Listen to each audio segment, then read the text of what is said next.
Zbog kamere. Da. Dame i gospodo, dobroveče, dobrodošli u Biblioteku grada Beograda. Dobrodošli na još jedno druženje sa Geteovim društvom u Beogradu. Večeras ćemo čuti predavanje koje nosi naslov Kada su Nemci vladali Stokholmom. Malo je naslov onako provokativan. Pod naslovom o uticaju Nemačkog na skandinavske jezike. Predavač je Sofija Bilandžija, docent, doktor na katedri to jest na grupi za skandinavistiku, i evo ja ću iskoristiti priliku da samo u par nekih osnovnih rečenica nas upoznam sa večerašnjim predavačem. Sofija Bilandžija, rođena je 1975. godine u Beogradu. Studije skandinavistike sa norveškim jezikom kao glavnim završila je na Filološkom fakultetu u Beogradu, gde je 2005. godine magistrirala, a 2014. odbranila doktorsku disertaciju pod nazivom Semantika kauzativnih konstrukcija u norveškom jeziku. Od 2002. godine radi na grupi za skandinavistiku Filološkog fakulteta u Beogradu, gde predaje leksikologiju skandinavskih jezika i drži nastavu iz savremenog norveškog jezika. Redovno učestvuje na konferencijama u zemlji i inostranstvu. Objavila je više članaka na teme iz leksičke semantike i tvorbe reči u savremenim skandinavskim jezicima i samostalno ili u koautorstvu prevela više dela klasične i novije norveške književnosti. Eto, to bi bilo to. Sofija Bilandžija i predavanje koje nas očekuje. Nadam se da ćemo svi uživati. Izvoli, Sofija. Hvala. Htela bih prvo da se zahvalim svima koji su u ovako lošem vremenu došli da čuju nešto o skandinavskim jezicima. Jeste rečeno da je naslov malo provokativan, ali vidjet ćemo u kom značenju je glagol vladati upotrebljen u ovom kontekstu. Dakle, vidjet ćemo prvo koja je tema našeg današnjeg predavanja. Govorit ćemo o uticaju nemačkog jezika na skandinavske jezike, i to primarno u sferi leksikologije i onomastike, dakle o pozajmljivanju konkretnog leksičkog materijala. Neću govoriti ništa o izvesnim mogućim strukturnim promenama na nivou gramatike i govorit ću nešto o jezičkim, kulturnim i istorijskim okolnostima koje su dovele do ovako velikog pozajmljivanja. Važno je napomenuti, naravno, za one koji nisu skandinaviste, ali i za germaniste za svaki slučaj, dakle da napomenem šta mislim kad kažem skandinavski jezici. Tu se u skladu sa tradicijom misli na 3 kontinentalna severno-germanska skandinavska jezika, dakle na danski, norveški i švedski, i time nisu obuhvaćeni drugi germanski jezici koji se govore u Skandinaviji, kao što su islandski i ferojski, i naravno nisu obuhvaćeni drugi jezici koji se govore u nordijskim zemljama, koji pripadaju drugim porodicama, kao što su finski, grenlandski ili laponski. Da, to sam rekla, ali sam zaboravila da kliknem. Skandinavski jezici, ako su tako od uvek bili pomalo izolovani na severu Evrope, naravno od uvek bili u kontaktu sa drugim narodima, imaju dug istorijat pozajmljivanja leksičkog materijala. To se dešavalo i pre srednjeg veka, na kom će u ovom predavanju biti fokus. To rano pozajmljivanje tiče se prvenstveno nekakvih pozajmljenica iz latinskog jezika koje se tiču trgovine, zatim izvestan broj pozajmljenica iz keltskih jezika i naravno početkom srednjeg veka sa uvođenjem hrišćanstva dolazi prvi veliki talas pozajmljenica koje su došle iz latinskog ili grčkog jezika, ali naravno preko jezika posrednika, kakvi su bili u to vreme nemački, engleski ili frizijski. Pa ipak, sve do Drugog svetskog rata, nijedan drugi jezik, osim nemačkog, u svim svojim varijantama, nije u toj meri uticao na skandinavske jezike. Izvestan uticaj nemačkog jezika osjeća se i posle Drugog svetskog rata, ali dakle ne u tolikoj meri kao u periodu od 13. pa sve do 19. veka.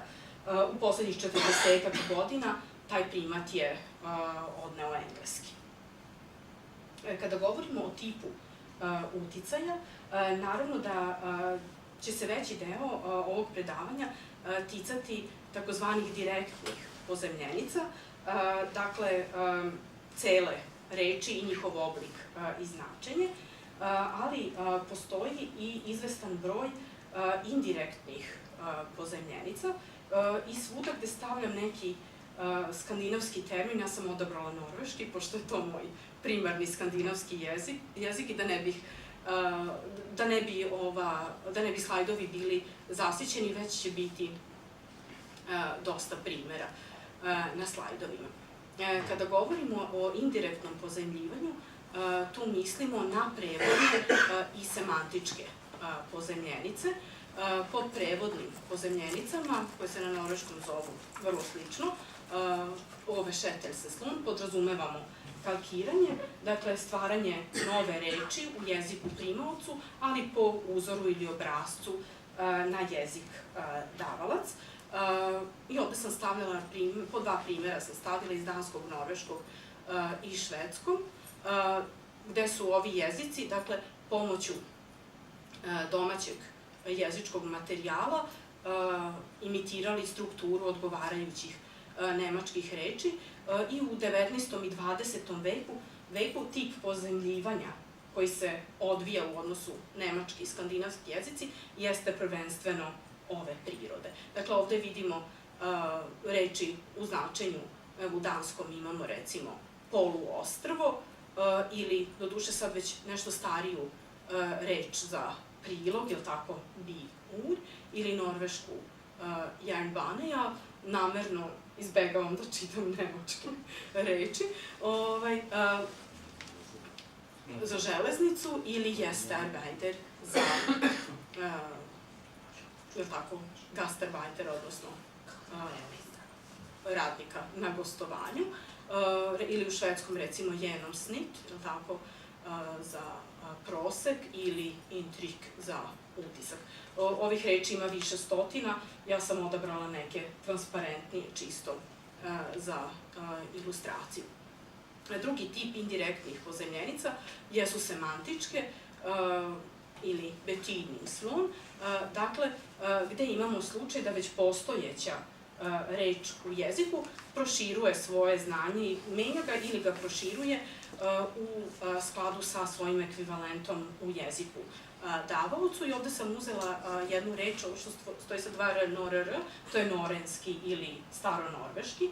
Recimo, ovo je jedan tip pozemljenica koji je primetan još od 13. veka, recimo glagol handla, koji je, ajde da kažemo, zajednički germanski, u staronorveškom je postojao samo u značenju postupati ili delati, ali u 13. i 14. veku pod uticajem srednje nisko-nemačkog zadobija jedno novo značenje trgovati.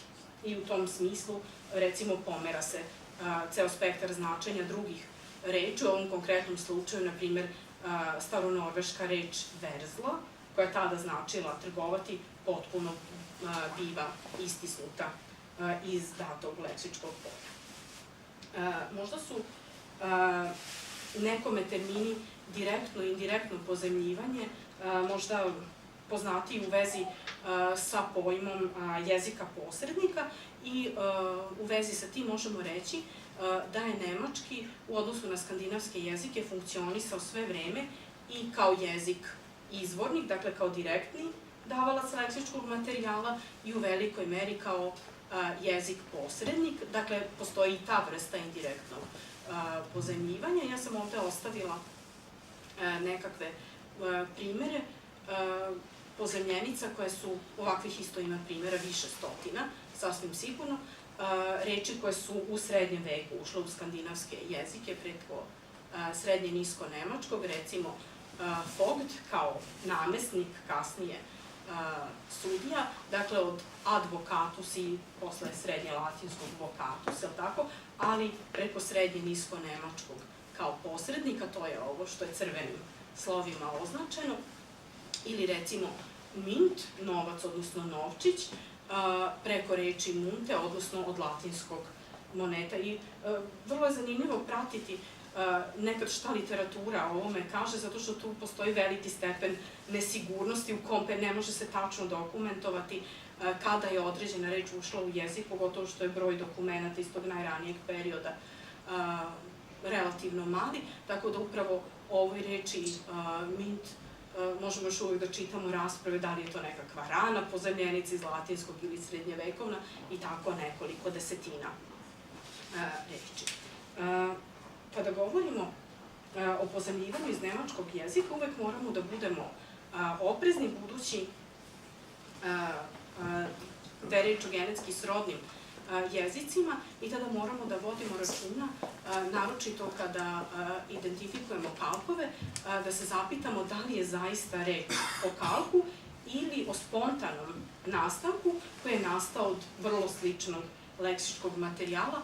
To sam ilustrovala recimo rečju riksek, za koju je prosto nedokazivo da li je nastala po uzoru na nemačku reč ili je prosto od reči rig, leđa i sek, vreća, u norveškom jeziku spontano nastala ova složena reč. Naročito je to nesigurno kada je reč o rečima koje se tiču svakodnevnog vokabulara. Neke reči, kao što smo videli onaj, recimo, genomsnit, prosek ili intrik, mogli smo da srećemo recimo u stručnim ili književnim tekstovima i tokom 18. i 19. veka, pa se prosto može dokumentovati, recimo ukoliko je nastalo u nekom prevodu, ako imamo te podatke, ali za ove reči, za veliku većinu reči možemo samo da pretpostavimo da zbog dominantnosti kalkiranja da je možda nastala po uzoru na neku nemačku reč. Prvi period o kom ću govoriti jeste period pozajmljivanja od početka 13. pa do samog kraja 15. veka, možda čak, ali da to proširim, i na početak 16. Dakle, od vremena kada skandinavske zemlje počinju intenzivnije da trguju sa gradovima severne Nemačke, pa sve do perioda reformacije, zato što u tom periodu nema nijednog jezika koji je izvršio toliki uticaj, pa i u čitavoj istoriji pozajmljivanja, kao što je srednje nisko-nemački u tom periodu. Ovaj uticaj o kome govorimo odnosi se prvo na sam broj pozajmljenica. Mada ovde procene variraju i uvek je nezahvalno davati nekakve procene ili konačne brojeve kada je vokabular u pitanju. U skandinavskim knjigama se već preko 100 godina mogu pročitati izjave tipa ne može se voditi normalna konverzacija između dva Skandinavca, a da se ne upotrebi nekakva reč koja potiče iz nisko-nemačkog. I nekakve procene su se kretale, najveća procena koju sam pročitala, 2/3 savremenog vokabulara potiče iz nisko-nemačkog. Većina autora se drži na negde oko 50%, mada su i poslednjih 10-ak godina opet pretraživali rečnike, brojali vokabular i negde su se zaustavili na 30% savremenog opšteg vokabulara da potiče od pozajmljenica koje su ušle u 13., 14. i 15. veku. Ovaj broj pozajmljenica nešto je manji u ninošku. Za one koji možda ne poznaju ovu materiju, ninoški je drugi zvanični jezik Norveške, nastao na osnovu dijalekata u 19. veku i vidjet ćemo kasnije u periodu neke svoje rane standardizacije vrlo se čuva od toga da preuzima reči koje su bile nemačkog porekla, međutim i oni u tome nisu u potpunosti uspeli, pošto do trenutka kada je ninošk nastao u 19. veku većina reči je već bila toliko ukorenjena da ni sami jezički stručnjaci u to vreme nisu možda bili svesni svake reči od koje su pokušali da očiste ninošk. I neke procene u jednom novijem članku koji sam čitala kreću se oko 15% recimo u ninošku. Druga stvar koja se tiče obima pozajmljivanja, znači ne tiče se samo obima vokabulara, već i adaptiranosti pozajmljenica. Ove pozajmljenice koje su u to vreme ušle u jezik, adaptirane su i pripadaju onom sloju koji skandinavski leksikolozi zovu lånord ili pozajmljenice, za razliku od fremedord ili tuđice. Dakle, skandinavski leksikolozi još uvek prave relativno oštru razliku između pozajmljenica i tuđica. Dakle, pozajmljenice bi bile one reči koje su adaptirane po svim parametrima u jeziku primaocu i koje jedan obrazovani govornik savremenih skandinavskih jezika ne može više da prepozna kao strane reči. Ovde isto zanimljivo, na primer, ima mnogo termina u skandinavskoj lingvistici koji su nastali kao kalkovi nemačkih reči. Meni je ovo uvek zanimljivo, to studentima uvek napominjem, da je i sama reč lånord, pozajmljenica, nastala kao kalk nemačkog termina. Ove reči se dakle smatraju odomaćenim rečima, drugi naziv za njih je jemlije ur, domaće, ili Šveđani koriste termin inhemska ur, dakle taj sloj leksike koji obuhvata onu bazičnu jezgrenu leksiku za koju se pretpostavlja da od uvek postoji u jeziku i ove pozajmljenice koje su tokom srednjeg veka ušle iz srednje nisko-nemačkog. Ključnim faktorom koji je doveo do ovako velikog upliva pozajmljenica smatra se upliv nisko-nemačke kulture i jezika koji je u srednjem veku u Skandinaviji ostvaren prisustvom i centralnom ulogom Hanze ili Hanzeatske lige, Hanzeatskog saveza. I nema te knjige koja ne navodi da nijedan drugi jezik do dana današnjeg, pa čak ni engleski u savremenom jeziku, dakle nema jezika koji u tolikoj meri uticao na leksički fond skandinavskih jezika, u toj meri da recimo August Strindberg u svom romanu Crvena soba 1879. za švedski jezik kaže da je to flatiska i to dijalekter, dakle nisko-nemački u 12 dijalekata. Kada gledamo razloge ovako velikog upliva nisko-nemačkih pozajmljenica, moramo s jedne strane da posmatramo strukturne i istorijsko-kulturološke razloge.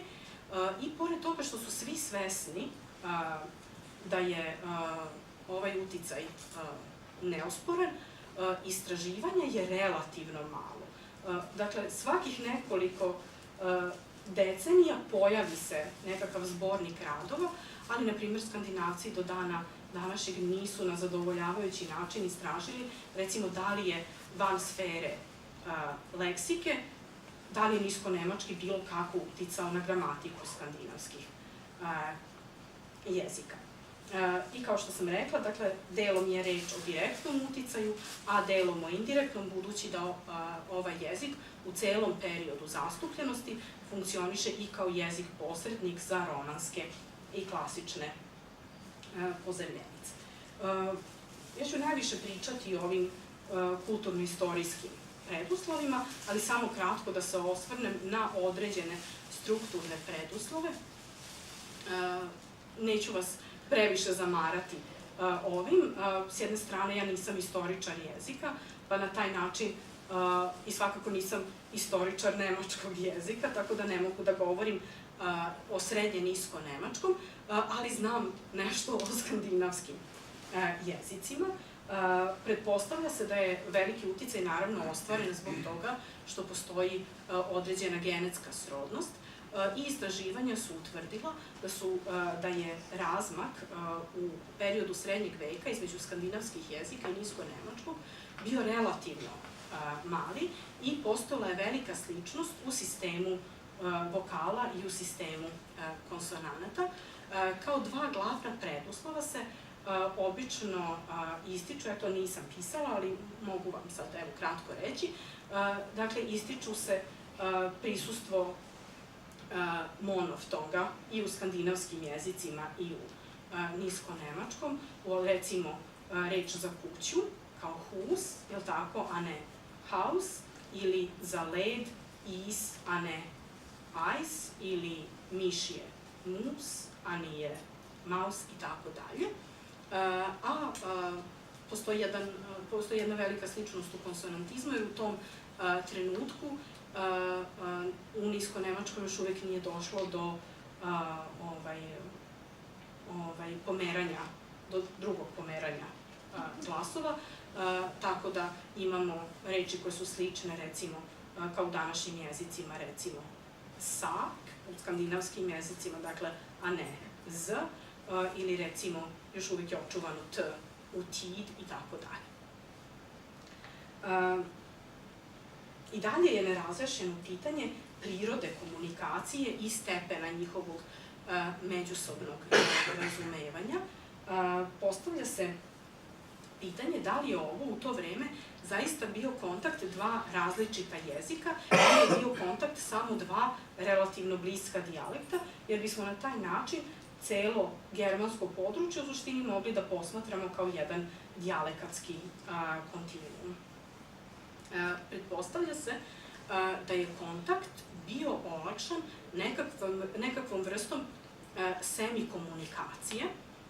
To je termin koji je i dalje aktuelan u proučavanju skandinavskih jezika, koji su jedni drugima relativno bliski, i semikomunikacija u tom smislu označava mogućnost govornika različitih jezika da se međusobno sporazumevaju ako svako koristi svoj maternji jezik. Dakle, stepen razumevanja mora biti toliko velik da su sposobni da komuniciraju koristeći svako svoj maternji jezik, i to je jedna pojava koja u Skandinaviji između danskog, norveškog i švedskog danas još uvek relativno dobro funkcioniše, sa malim izuzetkom danskog, koji se nešto udaljio, naročito u izgovoru od druga dva skandinavska jezika.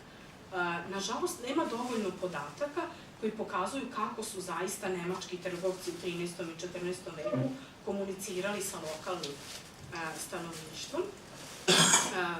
Pronađene su pisma, računovodstvene knjige i tako dalje, u kojima se vidi, recimo, da su postojale situacije u kojima je svako pisao svojim maternjim jezikom, a da se meni iz ove perspektive, kada to čitam, čini da ja prepoznajem zaista nisko-nemački kao nemački, a skandinavske kao posebne jezike. Iz ove perspektive se meni ne čini da su bili baš toliko slični. Postoje, recimo, podaci da su hanzeatski trgovci u tom periodu svoje ekspanzije, recimo, imali dostupne nekakve male udžbenike i glosare koji su se ticali slovenskih jezika, koji bi im omogućili lakše sporazumevanje sa slovenskim trgovcima, a do sada nisu pronađeni nikakvi ni udžbenici, ni glosari koji bi se ticali skandinavskih jezika. Jezikoslovci polaze od toga da su zaista mogli skandinavsko lokalno stanovništvo da razumeju. Isto kada bi se razjasnilo da li je to kontakt dva jezika ili dva dijalekta, znali bismo kakav je konačni proizvod koji je nastao, da li je to bio nekakav pidžin koji su koristili, da li su današnji skandinavski jezici nekakvi kreoli, u stvari, koji su nastali putem intenzivnog jezičkog kontakta. Nisu pronađeni dokazi da je u to vreme, recimo, postojalo preključivanje kodova, dakle, da je neko ko je govorio norveški povremeno ubacivao određene fraze ili cele rečenice na nisko-nemačkom, i postavlja se pitanje, recimo, da li su novi naraštaj bili dvojezični ili bidijalektalni u tom kontekstu.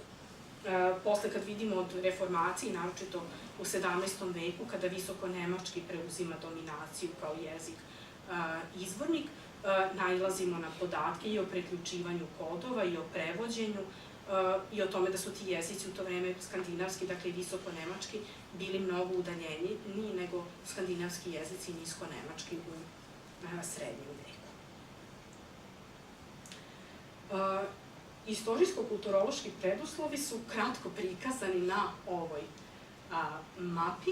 Ja sam uzela norvešku mapu zato što se fokusirala na skandinavske gradove koji su bili okupljeni oko Hanze. Dakle, istorijsko-kulturološki preduslovi tiču se neosporno kulturnog uticaja koji su u skandinavskim gradovima vršili nemački trgovci, doseljenici, koji su bili pripadnici Hanzeatske lige, dakle lige severno-nemačkih gradova koji su bili okupljeni, ajde da pojednostavimo, recimo,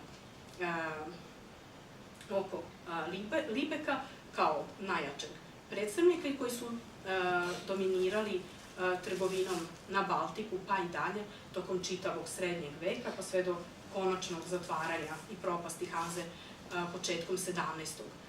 veka.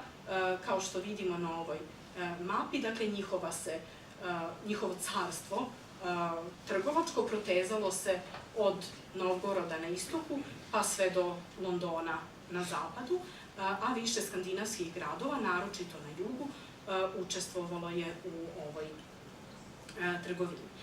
Od 13. veka nemački trgovci počinju da otvaraju svoje kancelarije i u skandinavskim gradovima, a od 14. veka, kad počinje intenzivnija politička saradnja među ovim severno-nemačkim gradovima, dakle o Hanzi možemo da govorimo ne samo kao konfederaciji gradova, već i kao velikoj ekonomskoj i političkoj sili. Ovde na mapi se ne vidi jasno, ali jedini punopravni član Hanze u Skandinaviji bio je Visby na Gotlandu, dakle na ostrvu između Švedske i Litvanije. Visby je inače tokom čitavog srednjeg veka bio veran švedskom kralju, ali na jedan prilično labav način. Bili su naklonjeni svojoj saradnji sa Hanzom. Od drugih bitnih centara svakako moramo da spomenemo Kopenhagen i vidimo na zapadu Norveške Bergen, zatim Oslo, ispod njega Tønsberg i na jugu Švedske posebno Falsterbo i ovde se na mapi ne vidi Kalmar koji je otprilike ovde. Dakle, od punopravnih hanzeatskih gradova samo Visby, a u Bergenu je bila 1360. otvorena jedna izuzetno velika hanzeatska kancelarija, a drugi gradovi, recimo kao što su Stockholm, Kalmar i Kopenhagen, Oslo, nisu bili članovi Hanze, ali su bili njena važna uporišta u Skandinaviji. Postavlja se isto pitanje, ovo je jedan brod Hanze, ne vidi se baš dobro, ali vidi se njegov donji deo, to je najbitnije.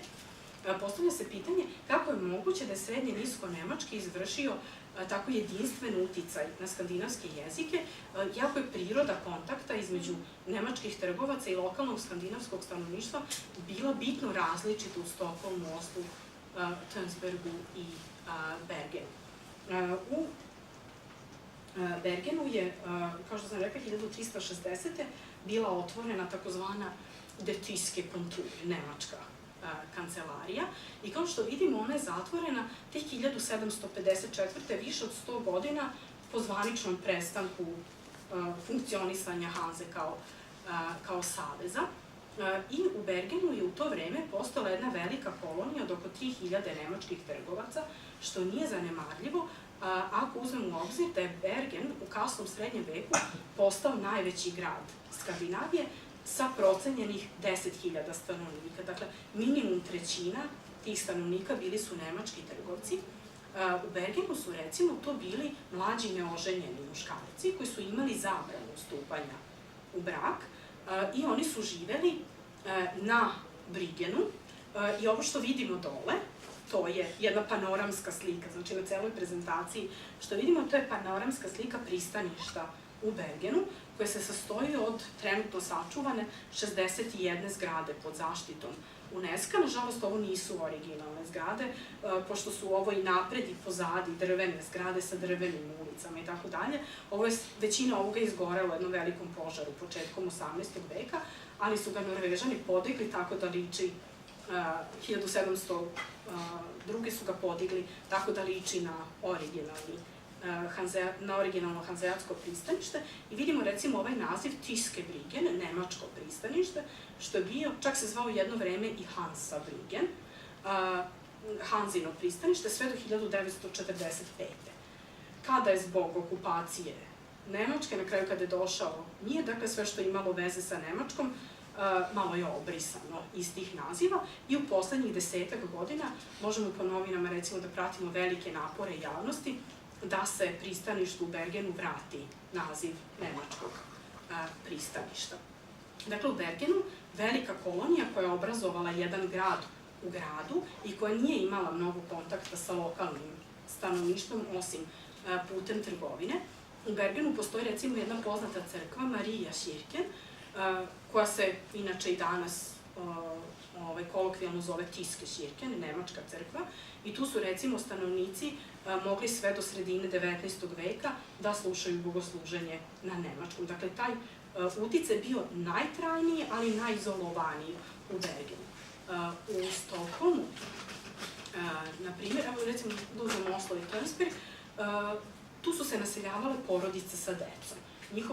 Oni su sa sobom dovodili svoje sluge, tako da se pretpostavlja da je kontakt bio više nivoa. Dakle, i viša klasa, i trgovci, i sluge, svi su imali kontakt sa odgovarajućim klasama u norveškom društvu, dok su u Stokholmu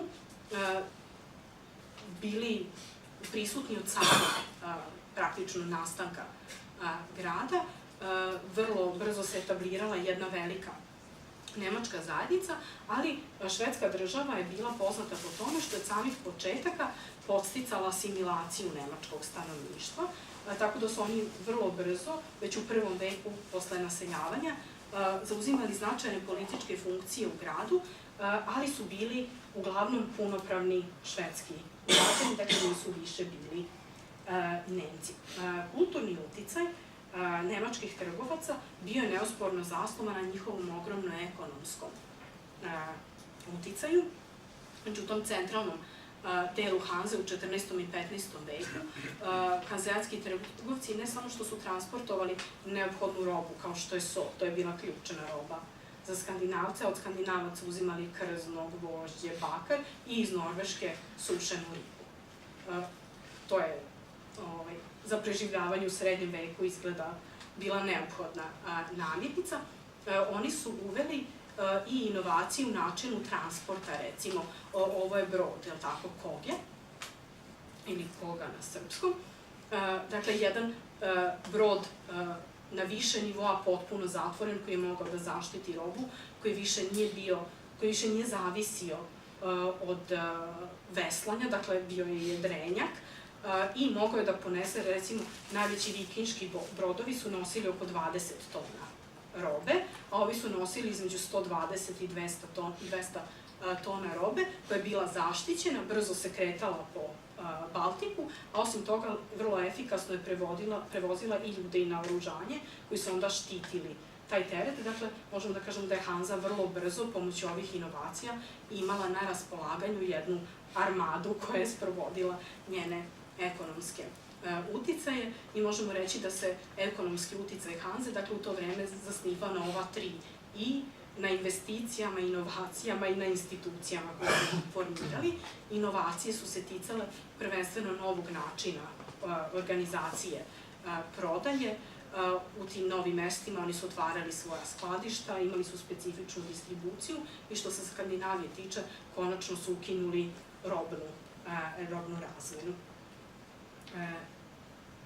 Oni su tokom vremena dobili izuzetno velike privilegije od države i ovo je jedan od prvih slojeva pozemljenica, recimo reči koje su upravo vezane za trgovinu i nove oblike trgovine. Ja sam stavljala skandinavske reči masnim slovima i stavila sam prevod, dakle da ne bismo sada sve čitali, možete i vi sami da ispratite. Na ovom prvom slajdu sam stavljala srednje nisko nemačke reči od kojih su ove skandinavske lekseme potekle, dalje toga neće biti. Ja sam izdvojila od 1000 i 1000 reči, one koje su mi prve pale na pamet, za koje sam mislila da bi mogle dobro da reprezentuju nove načine trgovine. Recimo, račun ili tako vođenje vođenje knjiga ili trošak, izdatak, nove reči za prevoz, tovar.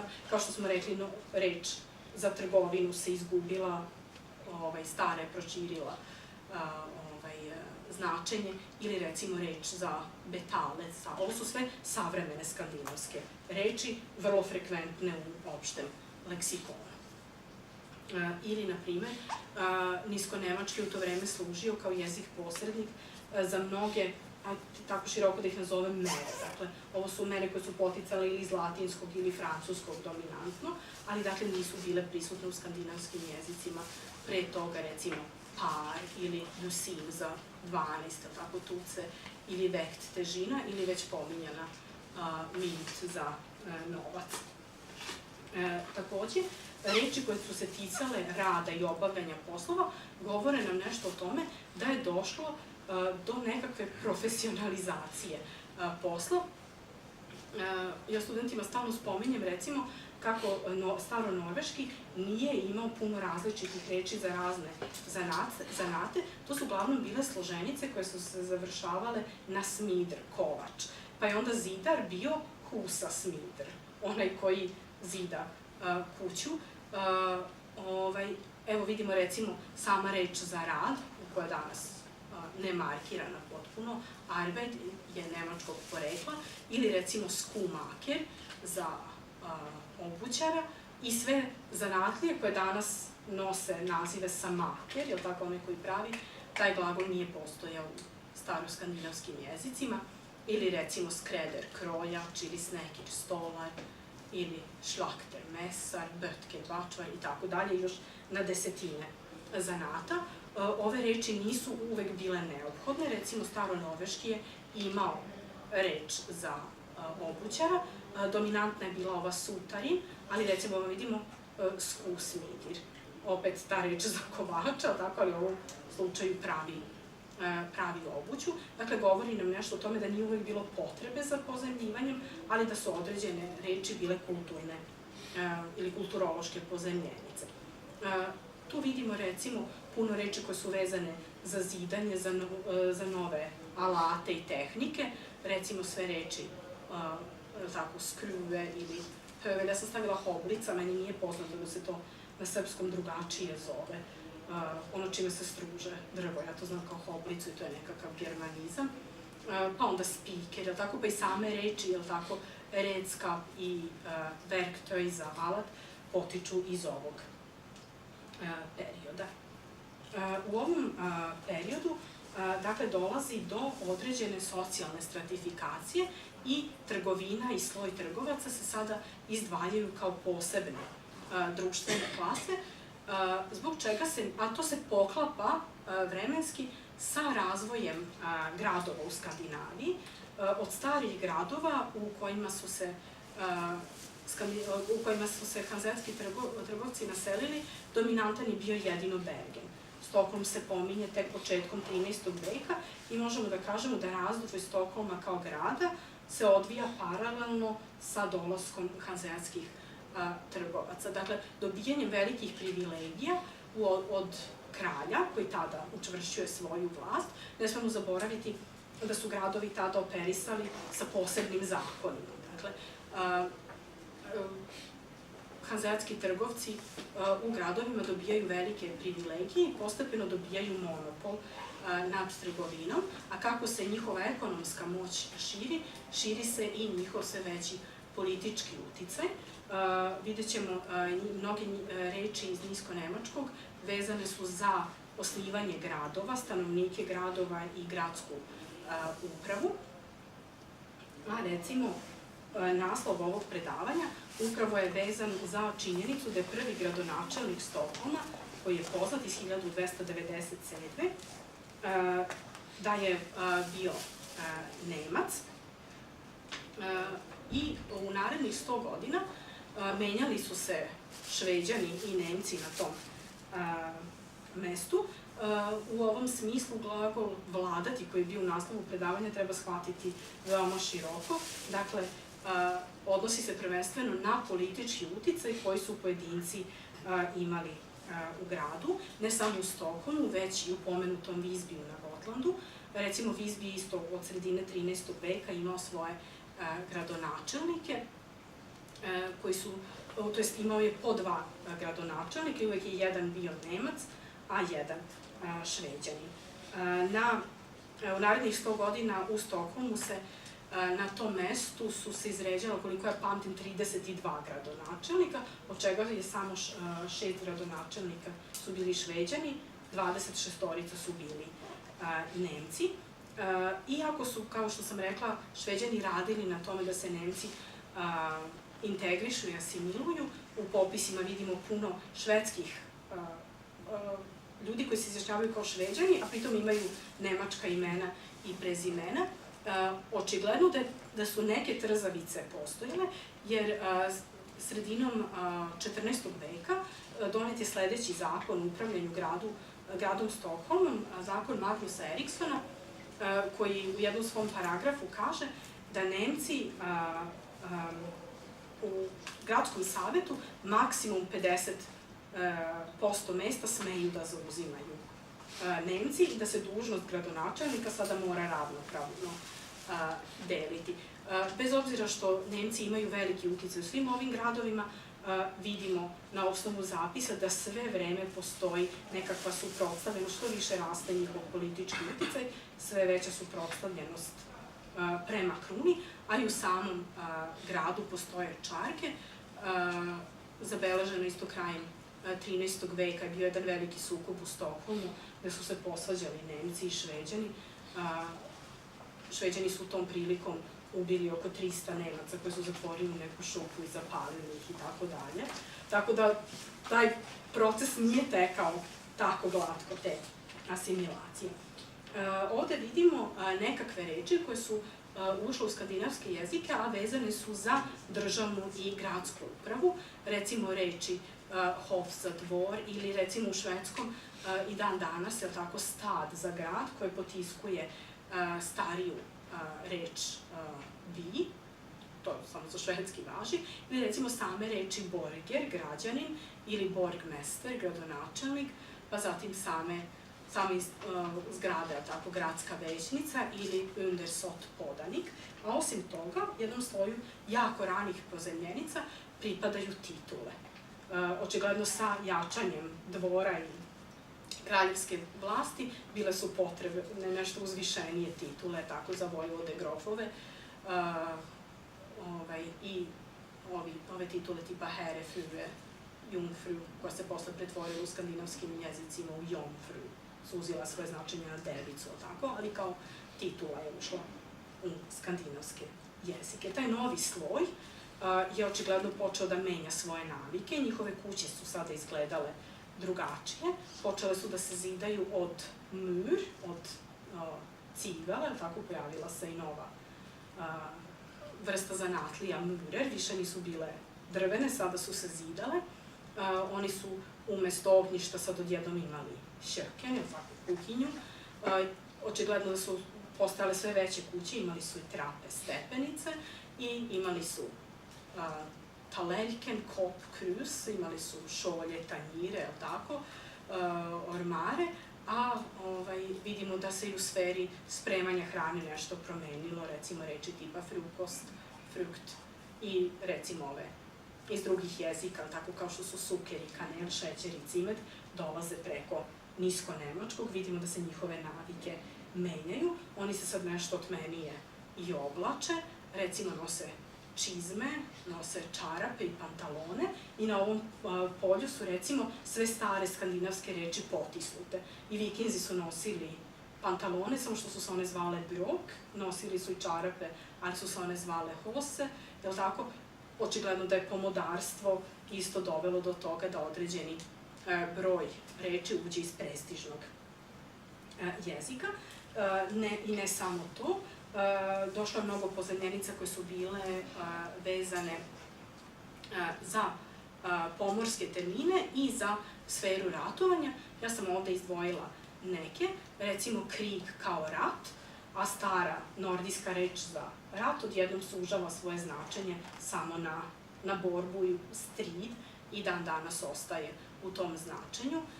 ili recimo konjanik ili fejde kao sukob.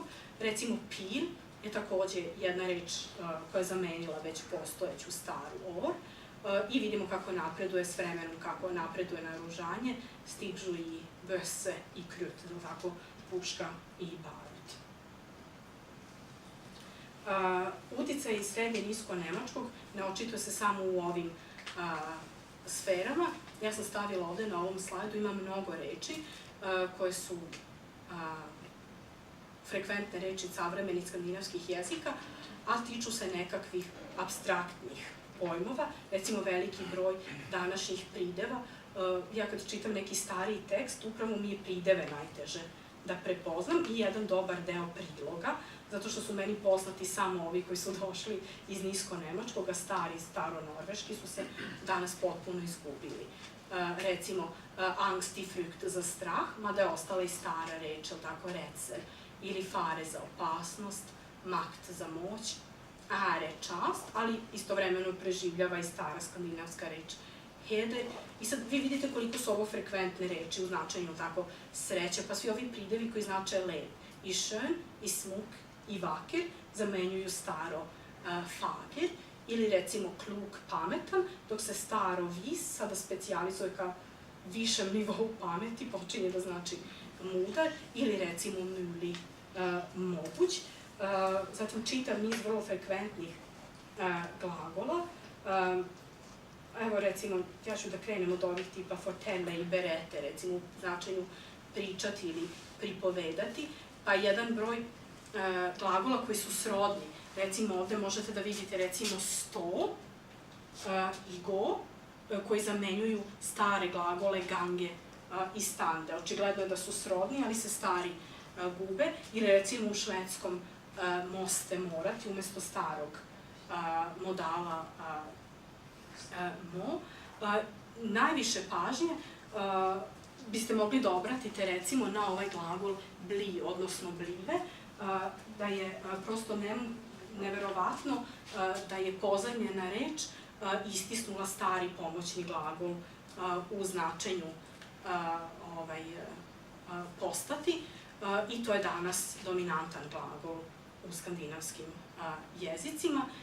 Nekad vidimo nekakve razlike, recimo danski i norveški su pozajmili glagol bejine, Šveđani su zadržali stari glagol börja, ili recimo danci i Norvežani su pozajmili föle i u značenju i osjećati, dodirnuti i tako dalje. Šveđani i dalje sva ta značenja pokrivaju glagolom sjena. Sama reč za jezik, sprok, takođe je nisko-nemačkog porekla i skoro u svim kontekstima je zamenila staru reč mol ili tunge. Obe su se koristile, pa čak i sfera onih reči koje se relativno retko menjaju, kao što su prilozi, predlozi, veznici, takođe i tu osjećamo znatan upliv nisko-nemačkih pozajmljenica i ono što je za sistem izuzetno bilo inovativno, to je veliki uticaj u sferi prefiksacije i sufiksacije.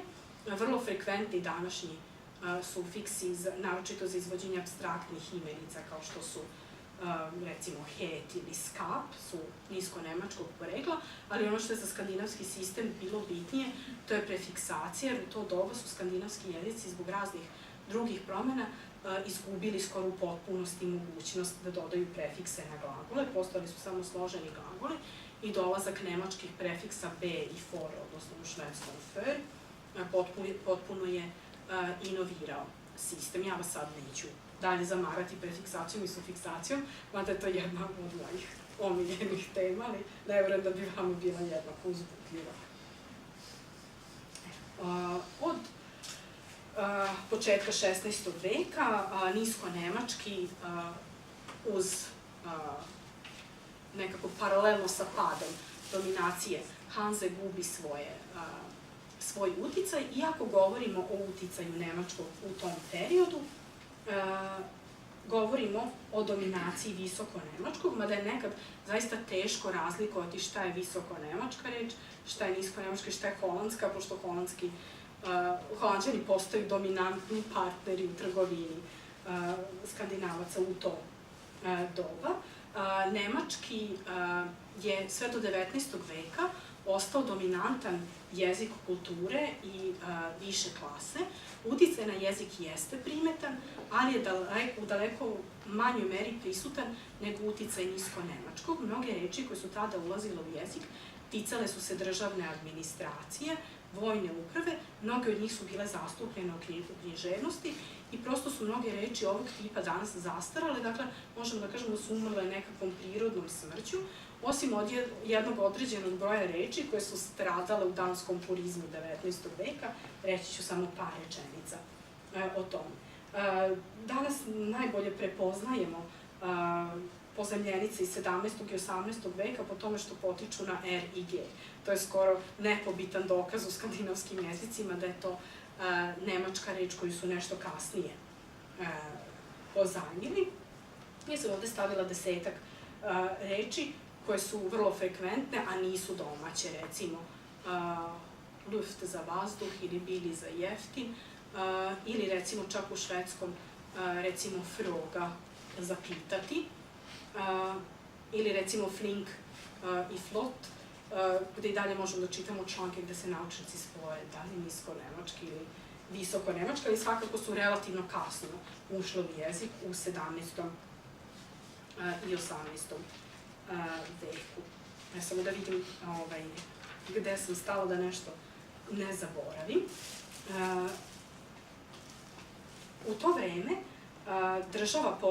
državna vlast sve postaje jača i u ovom trenutku već ne možemo da pričamo o Norveškoj kao samostalnoj državi, ona je deo ujedinjenog kraljevska Danska Norveška, dakle dolazi do razvoja apsolutističke monarhije, u tim nastojanjima kraljevima baš nije prijala vlast Hanze, dakle u celoj toj pripremi vodili su više ratova sa hanzeatskim trgovcima. Međutim, ravnopravno sa jačanjem državne vlasti dolazi do drugih velikih kulturnih uticaja, kao što su recimo prevodi Biblije 1541. na švedski ili na danski 1550. I oni zapravo jačaju status maternjeg jezika za koji sada žele da postane jezik i nauke i viših klasa i od 16. veka možemo da primetimo začetke standardizacije i danskog i švedskog jezika koji posebno ojačavaju i kraljevu vlast. U to vreme imamo više kraljevskih ukaza biskupima da promovišu upotrebu maternjeg jezika. I početci standardizacije vezani su prvenstveno za ortografski i leksički purizam, dakle reformisali su način pisanja, ujednačili su ga da bude u celoj državi jednak, a leksički purizam, dakle čišćenje od konkretnih reči, u 17. i 18. veku prati nemački model i usmeren je prvenstveno protiv latinizama i romanizama, tako da su do tada neke frekventne reči kao što su bile poet, autor ili pasion, odnosno u moje verziji današnjeg norveškog passion, verovatno, zamenjene rečima dikter, forfater i lidenskap, koje su kalkovi prema tadašnjem nemačkom uzoru. Iako nemački nije ostavio visoko-nemački većeg traga u savremenom vokabularu, nemački kao jezik kulture, ne smemo da smetnemo uma, jeste bio jezik danskog dvora, jer od 15. veka danskom vlada dinastija Oldenburga i niz kraljeva imao nemački kao maternji jezik, sve do duboko u 18. vek, državne administracije u Danskoj i vojske. Dakle, u vojsci se komandovalo na nemačkog, danski nije funkcionisao u tom domenu i državne administracije. U 18. veku se na vlast popelo nekoliko veoma visokih uvezenih nemačkih lekara i plemića koji su nastupali u ime kralja i koji su svoje proglase izdavali samo na nemačkom jeziku. I krajem 18. veka primećujemo jedan zaokret kako se animozitet prema nemačkim kraljevima i nemačkom plemstvu povećao. Čuveni Struense, lični lekar danskog kralja koji je preuzeo celu vlast, kad je on krajem 18. veka zbačen, osjećamo jedan novi otpor koji je procvetao u 19. veku, dakle otpor ka nemačkom, ali u celoj Skandinaviji, dakle, nemački jezik ostaje jezik kulture i više klase sve do 19. veka i jezik univerziteta u 20. veku, ranije je to bio latinski. Ja sam ovde stavila, ovde se sad ništa, nažalost, ne vidi, ali recimo, jako već krenuo jedan otpor prema nemačkom, Andersen, čuveni književnik, recimo, štampa neke svoje pesme u listu Köbenhavns-Posten, recimo kao ovo dete na umoru, recimo 1827. Dakle, paralelno se štampa u obe verzije i na danskom i na nemačkom. U to vreme popis pokazuje da u Kopenhagenu živi 20 do 30% oni koji imaju nemački maternji jezik. U 19. veku leksički purizam usmerava se uvek ka germanizmima i taj pokret je ojačan idejom kulturnog i političkog panskandinavizma, o kome ja sad neću detaljisati, ali mnogi dan danas smatraju da je ideja panskandinavizma proistekla kao jedna vrsta nešto iz romantizma, a nešto kao svesna manipulacija Danske, ne bi li ostvarila svoje političke ciljeve. Danci su u celom 19. veku se sukobljavali sa Prusijom oko Šlezviga i Holštajna, imali su jednu ideju Danska do Eiderena, dakle do granice između Šlezviga i Holštajna, onda su doneli novi ustav 1863. i proglasili da je sve to jedna danska država, zaratili sa Prusijom, izgubili rat i do dana današnjeg nisu uspeli da povrate te teritorije. U to vreme im je švedski kralj obećao pomoć i svi su smatrali da je ovaj panskandinavizam jedan instrumentalni panskandinavizam koji je trebalo da okupi sve skandinavske zemlje, ne bi li politički pomogle Danskoj. I na samom kraju, ovime se završava dominantni uticaj nemačkog. Sasvim kratko bih samo pomenula uticaj nemački na onomastikon skandinavskih jezika. Određeni broj ličnih imena postoji, ali njihov uticaj nije toliko jak kao uticaj koji je davanje prezimena po nemačkom uzoru imalo u Skandinaviji. U srednjem veku je prezimena imalo samo plemstvo po uzoru na kontinent. Pretpostavlja se da je tu nemački uzor opet bio dominantan u tom smislu da treba označiti naslednu liniju, ali staro dansko i švedsko plemstvo je još uvek u to vreme koristilo samo lično ime i patronim ili su imali neko prezime koje je bilo dato po izgledu grba.